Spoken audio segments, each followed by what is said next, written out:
কেবল অবিশ্বাস্য হাজার বছরের পুরনো এই সামুদ্রিক কচ্ছপের ওপর ঘন বার্নাকল দিয়ে আবৃত এই সময়ে বার্নাকলগুলি এখনও ধীরে ধীরে কচ্ছপের শরীরে ঝাঁকুনি দিচ্ছে। তারা কুকুরের চামড়ার প্লাস্টারের মতো। তারা কচ্ছপের উপর শক্তভাবে বেড়ে উঠছে। ভাগ্যক্রমে এই দরিদ্র কচ্ছপ উদ্ধারকারীদের সাথে দেখা করে।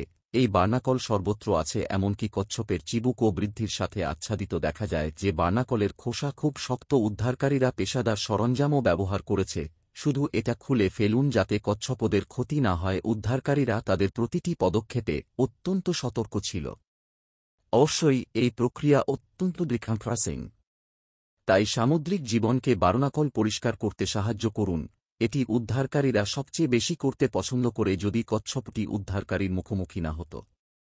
তাই এই ঘন বার্নাকলস এটা চিরকাল পরজীবী হবে। সৌভাগ্যক্রমে কর্মীদের নিরন্তর প্রচেষ্টার মাধ্যমে অবশেষে কচ্ছপের সমস্ত বার্নাকল সরিয়ে ফেলা হয়েছিল। অবশেষে কচ্ছপগুলোকে আবার সমুদ্রে ছেড়ে দেওয়া